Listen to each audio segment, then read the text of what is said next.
పరిశుద్ధమైన నామన కూడి వచ్చిన ప్రతి ఒక్కరికి ప్రభువు నామన వందనాలండి. భయంకరంగా వర్షం పడుతున్నా సరే లెక్క చేయకుండా దేవుని సన్నిధిని ప్రేమించిన మీకు అందరికీ మరొక మారు ప్రత్యేకమైన వందనాలు. 2 కొరింథీ 11వ అధ్యాయం 3వ వచనం.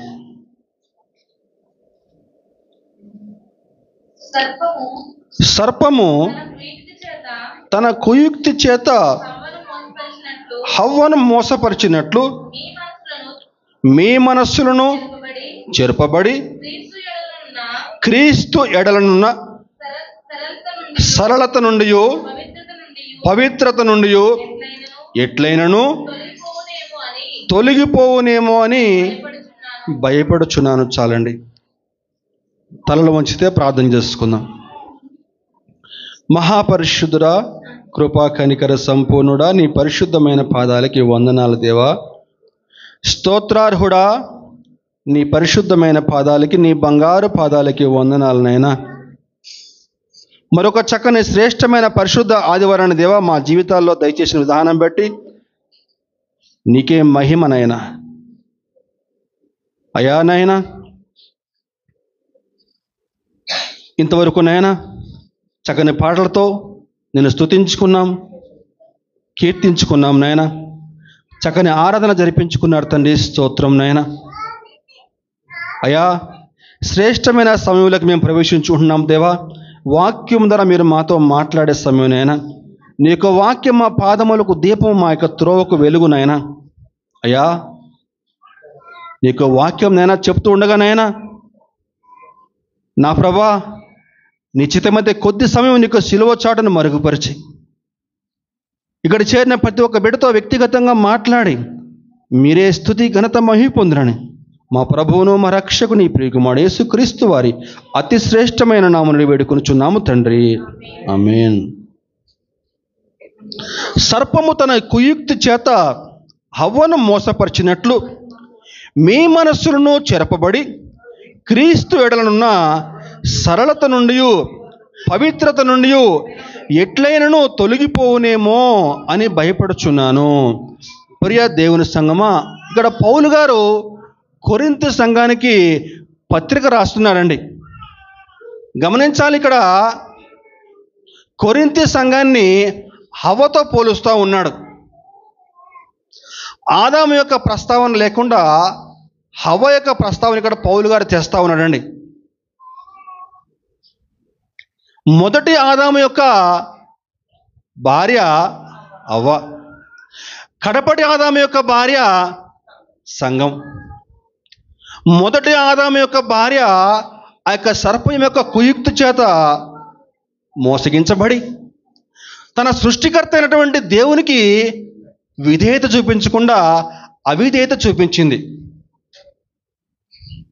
ఓ కొరింథీ సంఘమా, ఆనాడు హవ్వ ఏ విధంగా మోసపోయి తన సృష్టికర్తకు అవిధేయత చూపించిందో, ఈనాడు మీరు కూడా ఆ విధంగా ఆ సర్పము చేత మోసగించబడి అవిధేయతకు లోనై క్రీస్తు యొక్క భక్తిలో నుండి పక్కకు తొలగిపోతారేమో అని, ఆ యొక్క సరళత నుండి తొలగిపోతారేమో అని నేను భయపడుతున్నాను అంటున్నాడండి పౌలు గారు. ఆనాడు పౌలు గారు సంఘానికి ఏ విధంగా పత్రిక రాశాడో మనం ఒక్కసారి నేటి మన క్రైస్తవ సంఘాలకి అన్వయించుకుంటే, నేటి దినాన ఆ యొక్క సర్పము చేత మోసగించబడి, ఆ యొక్క సాతాను చేత మోసగించబడి నేటి మన సంఘాల్లో అనేక మంది క్రైస్తవులు మోసపోతూ ఉన్నారండి. వారు మోసపోవడమే కాకుండా అనేక మందిని మోసం చేస్తూ ఉన్నారు. భర్త భార్యను మోసం చేస్తూ ఉన్నాడు, భార్య భర్తను మోసం చేస్తూ ఉంది, పిల్లలు తల్లిదండ్రులను మోసం చేస్తూ ఉన్నారు. ఈరోజు పేపర్లో చూస్తే, న్యూస్ అంట్లో చూస్తే అన్నీ కూడా ఒకరినొకరు మోసం చేసుకోవటమే. భర్త భార్యను మోసం చేశాడని చెప్పని, భార్య భర్తను మోసం చేశాడని చెప్పని, పిల్లలు తల్లిదండ్రులు మోసం చేస్తున్నారని చెప్పిన అన్ని ఇవే వార్తలు. ఇంతకుముందు ఈ విధంగా చూడలేదు, ఈ మధ్యకాలంలో బాగా ఎక్కువైపోయినాయి. అయితే గమనించండి, వాక్యం సెలవిస్తూ ఉంది, మోసపోకుడి, దేవుడు వెక్కిరించబడడు. మీరు మోసాన్ని మిత్తితే నీకు మోసమే ఎదురొస్తుంది. నువ్వు ప్రేమను మిత్తితే నీకు ప్రేమే ఎదురొస్తుంది. నువ్వు ప్రేమను మిత్తితే ప్రేమను కోస్తావు. నువ్వు మోసాన్ని మిత్తితే మోసాన్నే కోస్తావు. గోధుమ గింజను మిత్తితే మామిడికాయ రాదు కదా, మామిడి చెట్టు రాదు కదా. గోధుమ గింజను ఎత్తే గోధుమ మొక్కే వస్తుంది. నువ్వు దేన్ని మిత్తితే దాన్నే కోస్తావు. ఆనాడు యాకోబు గారు తండ్రిని మోసగించాడు. గొర్రెతోలు కప్పుకుని అన్నయ్యలాగా తండ్రిని మోసం చేశాడు, అన్నయ్యను మోసం చేశాడు. మామయ్య వద్దకు వెళ్ళిపోయాడు. మార్గ మధ్యంలో ఆ సర్వోన్నతుడు యాకోబును దర్శించి యాకోబును దీవించాడు. అది వేరే సంగతి. కానీ లెక్కే కదా. మామ వద్దకు వెళ్ళేసరికి అక్కడ మామయ్య మోసగాళ్ళకు మోసగాడు. మామయ్య చేతిలో అల్లుడు మోసపోయాడు. వివాహం విషయంలో మోసపోయాడు. యాకోబు గారు రాహేలుని ప్రేమించాడు, కానీ మామయ్య మోసం చేసి లేయానిచ్చి వివాహం చేస్తాడు. తప్పనిసరి పరిస్థితుల్లో ఇంకా రాహేలు కోసం మళ్ళా 7 ఏళ్ల పాటు కొలువు చేశాడు. అంత మాత్రమే కాకుండా జీతం విషయంలో కూడా దాదాపుగా 10 సార్లకి వరకు ఆయనకు జీతాన్ని మార్చాడట. 2 సార్లు మోసపోయాడు మామ చేతిలో. అదే మాట తన భార్యలతోటి బాధపడుతూ మాట్లాడుతున్నాడు. ఆదికాండం 31వ అధ్యాయము 6-7 వచనాలు చూస్తే,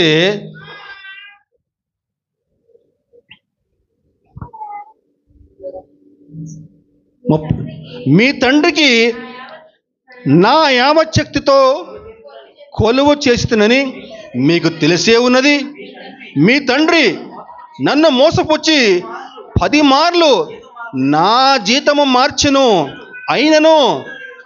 అయినను దేవుడు అతను నాకు హాని చేయనీయలేదండి. మీ తండ్రికి నేను నా యావచ్చక్తితో కొలువు చేశాను కదా, అయినా సరే నా జీతాన్ని ఇప్పటికీ 10 మార్ల వరకు మార్చాడు అని బాధపడతా ఉన్నాడు. నన్ను మోసం చేస్తున్నాడని చెప్పని. అయితే అదే వచనము మనము అదే అధ్యాయము 26వ వచనం చూస్తే, అదే 31వ అధ్యాయం 26వ వచనం చూస్తే, అప్పుడు లాబాను యాకోబుతో, నీవేమి చేసిదివి? నన్ను మోసపుచ్చి కత్తితో చెరపట్టబడిన వారి వలె నా కుమార్తెను కొనిపోవనేలా నీవు నాకు చెప్పక రహస్యముగా పారిపోయి నన్ను మోసపుచ్చితివేలా? సంభ్రమతోనూ పాటలతోనూ మద్దెలతోనూ సితారాలతోనూ నిన్ను సాగనంపుదునే. అంటే ఇక్కడ అల్లుడేమో మామయ్య నన్ను మోసం చేశాడని చెప్పి అల్లుడు అనుకుంటున్నాడు.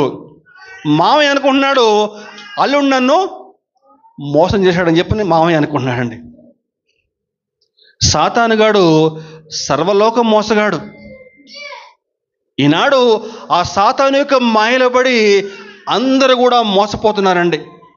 ఆ మోసగాని యొక్క మాయలో పడి అందరూ కూడా చిక్కుకుపోతున్నారు. మత్తయి సువార్త 24 ప్రకారము నేటి దినాన అనేక మంది అబద్ధ బోధకులు, అబద్ధ క్రైస్తవులు సంఘాలలో చేరి సాధ్యమైతే ఏర్పరచబడి వారిని సైతం పక్కకు లాగడానికి ప్రయత్నం చేస్తూ ఉన్నారు. గమనించాలి. అంత్య దినాల్లో జీవిస్తూ ఉన్నాం. ఆ సాతాను యొక్క మాయలో పడి చిక్కుకొని పోకుండా మెలకువగలిగి జీవించమని ప్రభు పేరట మిక్కిలి వినముగా బతిమాలుతున్నాను.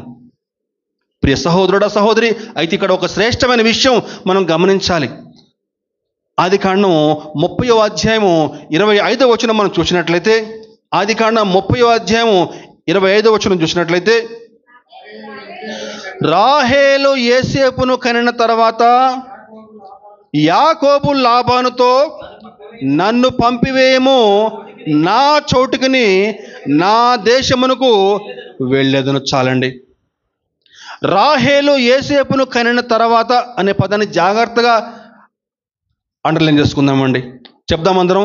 రాహేలు యోసేపును కనిన తర్వాత, రాహేలు యోసేపును కనిన తర్వాత, అంతకుముందు యాకోబు గారికి లేయా ద్వారా పిల్లలు కలిగారు. 6 పిల్లలు కలిగారు. ఈ యొక్క రాహేలు అంతకుముందు యాకోబుకి లేయా ద్వారా పిల్లలు కలిగారు, 6 పిల్లలు.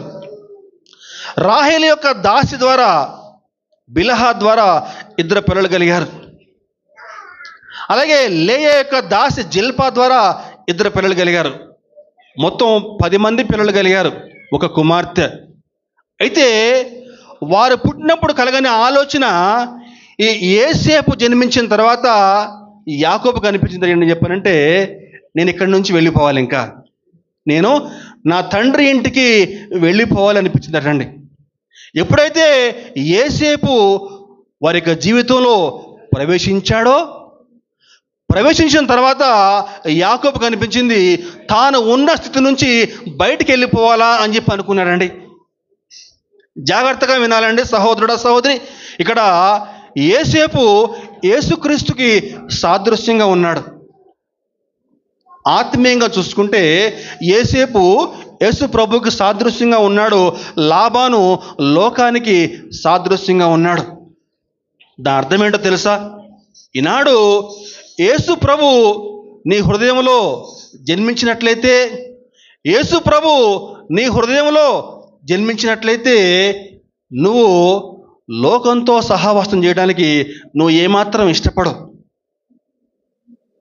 యేసు ప్రభు నీ హృదయంలో జన్మిస్తే నీ యొక్క ఆలోచన ఎలా ఉంటుందని చెప్పానంటే, ఎప్పుడెప్పుడు దేవునితో గడుపుదామా, ఎప్పుడెప్పుడు కాస్త సమయం దొరికితే ప్రార్థన చేసుకుందామా, ఎప్పుడు సమయం దొరికితే కాసేపు దేవుని పాటలు విందామా, ఇదే ఉంటుందండి ఆలోచన.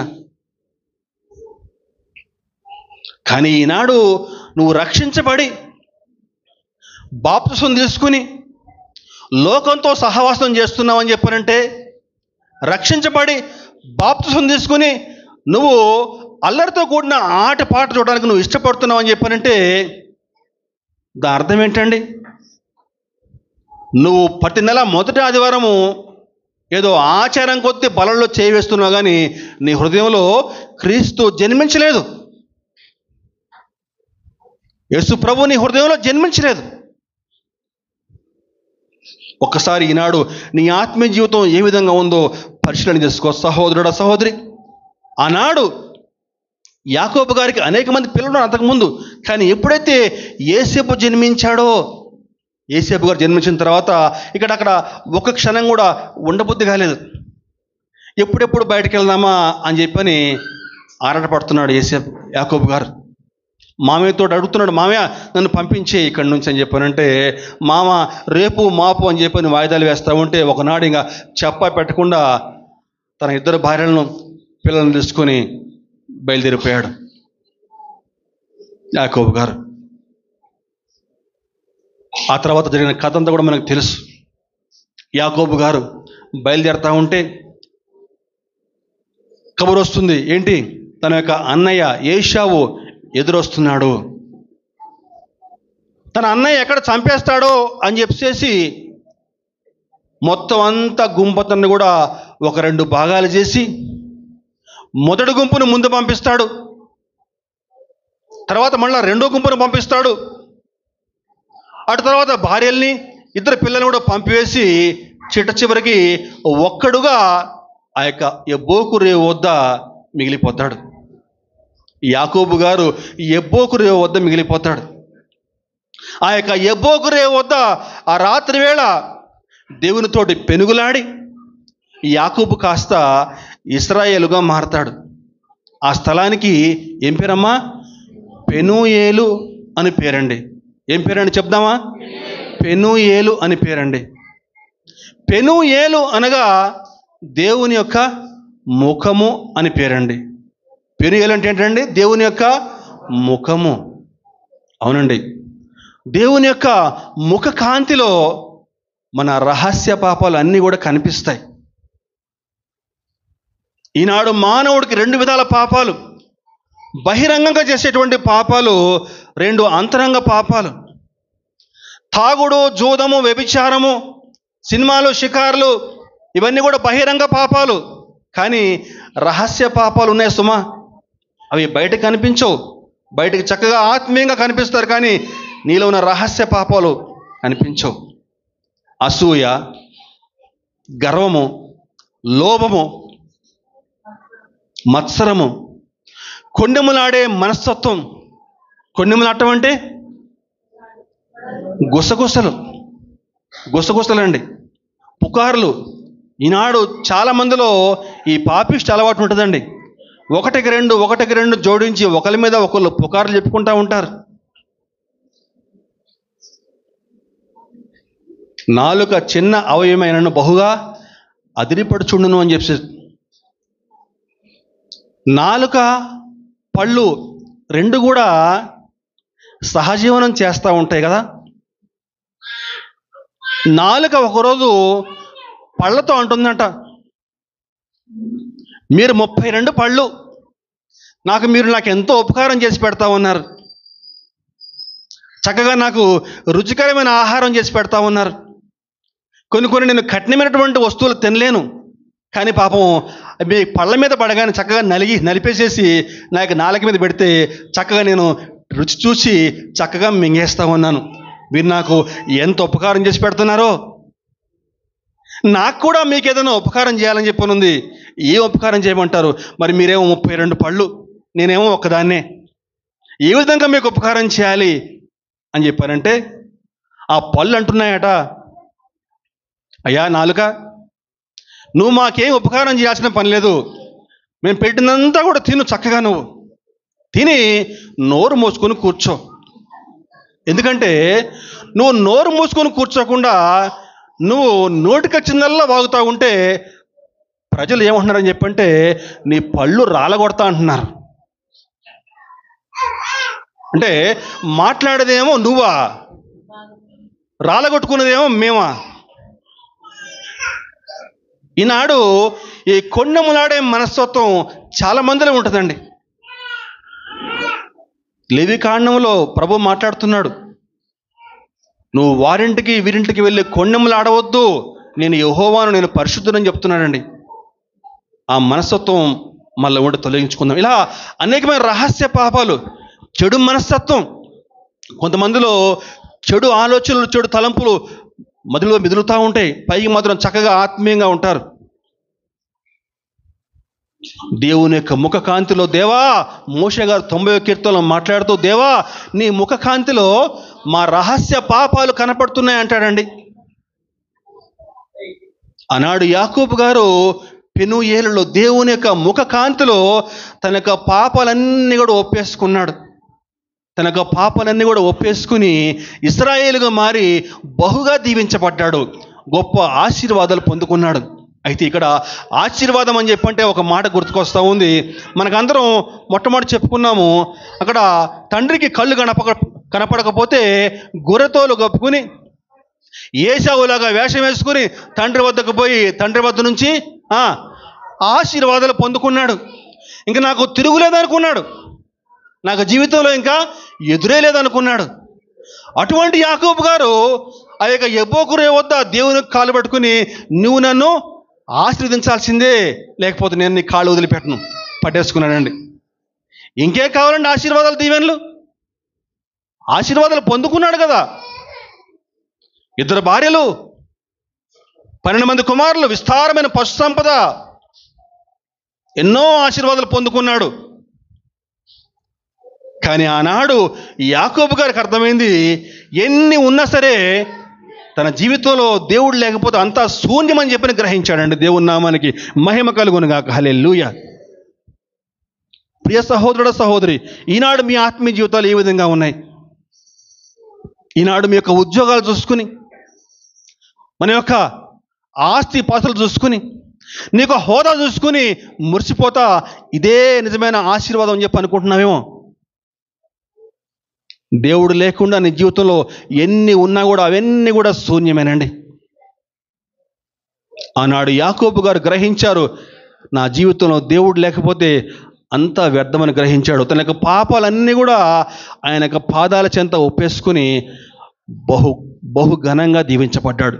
అయితే ఈనాడు క్రైస్తవులు ఎలా ఉన్నారని చెప్పానంటే, ప్రతి ఆదివారం కూడా క్రమం తప్పకుండా మందిరానికి వస్తున్నారు. దేవుని యొక్క సన్నిధిలో కన్నీరు కార్చి తమ పాపాలు ఒప్పుకుంటున్నారు. ఆదివారం అయిన తర్వాత తిరిగి మళ్ళీ బయటకు వెళ్ళి తిరిగి మళ్ళా అవే పాపాలు చేస్తూ, మరి అంతకంటే భయంకరమైన పాపాలు చేస్తూ విచ్చలవిడిగా తమ జీవితాన్ని జీవిస్తున్నారండి. అటువంటి వారు దేవుని యొక్క కనికరం పొందుకోలేరు, దేవుని యొక్క ఆశీర్వాదాలు పొందుకోలేరండి. ఈరోజు మన ఆత్మీయ జీవితాలు ఏ విధంగా ఉన్నాయి పరిశీలన చేసుకుందాం సహోదరుడా, సహోదరి. ఆనాడు యాకోబు గారైతే ఒప్పేసుకున్నాడు, అయ్యా నేను పాపిని, నా పేరు యాకోబు అండి, నా పేరు యాకోబు ఒప్పేసుకున్నాడు. తన యొక్క పాపం అంతా కూడా దేవుని యొక్క పాదాల చెంత ఒప్పేసుకున్నాడు. దేవుడు యాకోబుని దీవించాడు.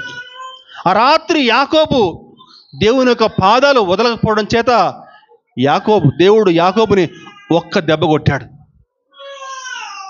తొడగూడు వసిలిపోయింది అంతే. ఇంకా ఇప్పుడు అతని చేతికి ఒక కర్ర వచ్చిందండి. కర్ర, దాని అర్థం ఏంటో తెలుసా అండి? కర్ర రావటం అని చెప్పానంటే, అంతకుముందు యాకోబు ఉన్నటువంటి యొక్క స్వభావం అంతా కూడా, ఆ పాత లక్షణాలు, పాత స్వభావం అంతా కూడా విరగ్గొట్టబడి దేవుని పైన పూర్తిగా ఆధారపడిన క్షణాలండి అవి. దేవునికి స్తోత్రం, హల్లెలూయా. అటు తర్వాత యాకోబు గారు ఇంకా తన యొక్క తెలివితేటలపైన ఆధారపడలేదు, దేవుని పైన పూర్తిగా ఆధారపడ్డాడు. హెబ్రీ పత్రికలో విశ్వాస వీరుల యొక్క లిస్ట్ ఉంటుందండి. విశ్వాస వీరుల యొక్క చరిత్ర అంతా ఉంటుంది హెబ్రీ పత్రిక 11వ అధ్యాయంలో. అయితే ఆ విశ్వాస వీరుల యొక్క జాబితాలో సింహాలన్నోళ్ళు మోయించారు, ఇలా అనేక మంది గొప్ప గొప్ప వీరుల యొక్క జాబితా వివరిస్తూ అక్కడ యాకోబు గారి గురించి ఒక చక్కని మాట అక్కడ రాయబడింది. ఆ మాట చాలా విచిత్రంగా అనిపిస్తుంది, కానీ అందులో చాలా ఆత్మీయ అర్థం దాగి ఉంది. చూద్దామండి. హెబ్రీ పత్రిక 11వ అధ్యాయము 21వ వచనం చూస్తే, విశ్వాసమును బట్టి యాకోబు అవసాన కాలమందు యోసేపు కుమారులలో ఒక్కొక్కని ఆశీర్వదించి తన చేతి కర్ర మొదల మీద ఆనుకుని దేవునికి నమస్కారము చేసెను. ఆ చేతి కర్ర మీద ఆనుకుని తన కుమారుల్ని దీవించాడండి. తన కుమారుల గురించి ప్రవచించాడు. ప్రవచనం చెప్పడానికి ఆయన ఏమన్నా ప్రవచనకర్తన, ఆయన ఏమన్నా ప్రవక్తన? ఆయనలో ఎటువంటి జ్ఞానం లేదు, కానీ ఆయన ఆనుకున్నటువంటి ఆ చేతి కర్ర అండి. ఆ చేతి కర్ర మరెవరో కాదు, మన ప్రభువును రక్షకుడైన యేసుక్రీస్తే. హల్లెలూయా, దేవునికి స్తోత్రం. ఎప్పుడైతే యాకోబు గారు దేవునిపై పూర్తిగా ఆధారపడ్డాడో దేవుడు ఆయనకి పరలోక జ్ఞానాన్ని ఇచ్చాడండి. ఈరోజు నువ్వు కూడా దేవుని యొక్క పాదాల చెంత సమస్తాన్ని కూడా వదిలిపెట్టేసేసి, నీ సమస్త పాపాలు వదిలిపెట్టి ఆయన పైన పూర్తిగా ఎప్పుడు ఆధారపడతావో దేవుడు నీకు అద్భుతమైన జ్ఞానాన్ని ఇచ్చినట్టు దీవిస్తాడు. అయితే ఆ రోజు అక్కడ పెనుయేలు ప్రాంతంలో దేవుని చేత సంధించబడిన తర్వాత యాకోబు గారు ఏం చేశాడండి? యాకోబు పెనుయేలు నుండి ముందుకు సాగిపోయాను అనే మాట ఉందండి. పెనుయేలు నుండి సాగిపోయినప్పుడు అనే మాట మనం గమనించాలండి. పెనుయేలు నుండి ఉందండి అక్కడ. పెనుయేలు అనే ప్రాంతంలో యాకోబు ఏం చేశాడండి? పెనుయేలు నుండి సాగిపోయినప్పుడు అనే పదాన్ని గమనించాలండి. సాగిపోయినప్పుడు గమనించండి. రక్షించబడిన ప్రతి విశ్వాసి కూడా రక్షించబడిన తర్వాత ప్రభువులో ముందుకు కొనసాగాలండి. కొంతమంది చిన్న చిన్న కారణాలకే వారికి విశ్వాస యాత్ర ఆపేస్తూ ఉంటారు. కారణాలు పెద్దగా ఏముండవు. సంఘంలో చెల్లు చూపు చూశారాను, లేకపోతే సంఘంలో పాస్టర్ గారు వాక్యం చెప్పేటప్పుడు నన్ను చూస్తా నా గురించి చెప్పారని చెప్పని, లేకపోతే పాస్టర్ గారు మా ఇంటికి రాలేదు, ప్రార్థన చేయలేదు, నన్ను పరామర్శించలేదు అని చెప్పని, లేకపోతే మరి కొంతమంది వారి యొక్క ఉద్యోగాన్ని బట్టో వారి యొక్క వ్యాపారాన్ని బట్టో ఆత్మీయ యాత్రలో కుంటుపడిపోతూ ఉంటారండి. ఆనాడు ఇశ్రాయేలీయులు ఐగుప్తు నుంచి బయటకు వచ్చిన తర్వాత ఎర్ర సముద్రం వద్ద ఆగిపోయారు. కారణం ఏంటని చెప్పంటే, ముందు చూస్తే ఎర్ర సముద్రము, వెనక చూస్తే ఫరో సైన్యం. అక్కడే ఆగిపోయారు. ఆగిపోవడం మాత్రమే కాకుండా మోషే మీద సణుగుతున్నారు. ఏంటని చెప్పారంటే, ఈ అడవిలో మమ్మల్ని చంపడానికి పట్టుకొచ్చావా? ఐగుప్తులోనే మాకు బాగుంది కదా, అక్కడ మాకు చక్కగా చేపలు దొరికాయి, కీరగడ్డలు దొరికాయి, ఏమంటే అక్కడ మాకు చక్కగా సమృద్ధిగా ఉంది కదా, ఎందుకని పట్టుకొచ్చామని చెప్పని. కానీ మనం గమనిస్తే ఐగుప్తులో వారి యొక్క బాధలు తాళలేక, ఆ యొక్క వెట్టి చాకిరి చేయలేక వారు పెట్టిన మొరలు ఏముందండి వాక్యంలో? పరలోకాన్ని అంటుకునేయండి. దేవునికి వారు మొర పెట్టారు. వారి మొరలన్నీ కూడా పరలోకానికి అంటుకుంటే దేవుడు మోషేని పంపించాడు వారిని విడిపించడానికి. ఈనాడు అనేక మంది క్రైస్తవులు ఎలా ఉన్నారని చెప్పానంటే, కొద్దిపాటి శ్రమలకే, కొద్దిపాటి కష్టానికే వారికి విశ్వాస యాత్ర ఆపేస్తూ, మందిరానికి వెళ్ళటం వల్లే నాకు ఇన్ని కష్టాలు, మందిరానికి వెళ్ళకపోతే నా జీవితం చాలా బాగుండేది, మందిరానికి వెళ్ళక ముందు నా జీవితం చక్కగా హాయిగా ఉండేది, మందిరానికి వెళ్ళాక అన్ని కష్టాలండి మా జీవితాల్లో, అన్ని శ్రమలే మా జీవితాల్లో అని చెప్పని మందిరం మానేస్తూ ఉన్నారు. ఆనాడు ఇశ్రాయేలీయులు ఎందుకు ఆగిపోయారండి? వెనక్కి చూడటం వల్ల ఆగిపోయారు. వెనక్కి చూస్తే ఫరో సైన్యం. ఈరోజు నీ విశ్వాస యాత్రలో ఎక్కడ ఆగిపోతున్నావు? ఆనాడు లోతు భార్య వెనకకు చూచింది, ఉప్పు స్తంభం అయిపోయింది. దేమా కొత్త నిబంధన గ్రంథంలో విశ్వాస యాత్రలో ముందుకు సాగిపోతా లోకాన్ని స్నేహించి అక్కడే ఆగిపోయాడు. ఈరోజు నీ విశ్వాస యాత్ర ఎక్కడ ఆగిపోయింది? నువ్వు ఏ పాపిష్టి స్నేహితుని వద్ద నువ్వు చిక్కుబడిపోయావు? ఏ పాపం వద్ద నువ్వు చిక్కుబడిపోయి నీ విశ్వాస యాత్ర అక్కడితో ఆపేస్తా ఉన్నావు? ఒక్కసారి వ్యక్తిగతంగా పరిశీలన చేసుకో. ఏ పాపిష్టి స్నేహం, ఏ పాపిష్టి అలవాటు, ఏ పాపం నేను మందిరానికి రానికుండా చేస్తూ ఉంది? క్రమం తప్పకుండా వ్యక్తిగతంగా పరిశీలన చేసుకో సహోదరుడా, సహోదరి. విశ్వాసయాత్రలో ముందుకు సాగినప్పుడే దేవుని వద్ద నుంచి అద్భుతమైన ఆశీర్వాదాలు పొందుకోగలవండి. ఆనాడు యాకోబు పెనీయేలు వద్ద నుంచి ముందుకు సాగిపోయినప్పుడు అతని జీవితంలో గొప్ప ఆశీర్వాదం చూడగలిగాడు. చూద్దాం వాక్యంలో. ఆదికాండం 32వ అధ్యాయము 31వ వచనం. ఆదికాండం 32:31 వచనం. అతడు పెనీయేలు నుండి సాగిపోయినప్పుడు సూర్యోదయమాయను. అప్పుడు అతడు తొడకుంటుచూ నడిచెను. గమనించండి, ఒకప్పుడు యాకోబు ఉన్నటువంటి అతని యొక్క జీవితము చీకటి, పాపంలో నిండిపోయి ఉందండి. ఎప్పుడైతే ఆ యొక్క యబ్బోకు రే వద్ద దేవుని యొక్క పెనుయేలు, దేవుని యొక్క ముఖకాంతిలో తన యొక్క పాపాలన్నీ ఒప్పేసుకున్నాడో, ముందుకు సాగిపోయినప్పుడు తన జీవితంలో అంతా కూడా వెలిగే సూర్యోదయం ఆయను అని చెప్పేసి. మన దేవుడు వెలుగునకు మూలమండి. యోహాను సువార్తలో ఒక మాట ఉంది. యోహాను సువార్త 1వ అధ్యాయము 9వ వచనంలో చూస్తే, యోహాను సువార్త 1వ అధ్యాయం 9వ వచనం. నిజమైన వెలుగు ఉండెను, అది లోకములోనికి వచ్చుచు ప్రతి మనుష్యుని వెలిగించున్నది. ఆయన చాలండి, ఆయన వెలుగుగా ఈ లోకానికి వచ్చాడండి.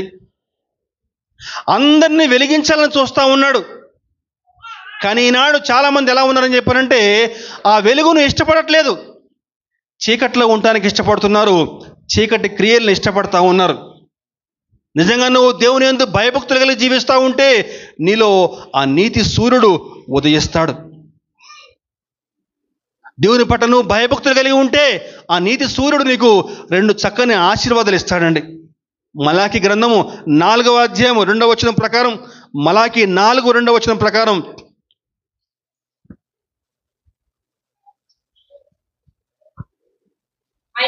అయితే నా నామమందు భయభక్తులు గలవారకు మీకు నీతి సూర్యుడు ఉదయించును, అతని రెక్కలు ఆరోగ్యము కలగచేయును, మీరు బయలుదేరి క్రొవ్విన దూడలు గంతులు వేయినట్లు గంతులు వేయుదురు. చాలండి. 2 ఆశీర్వాదాలు ఉన్నాయండి ఇక్కడ.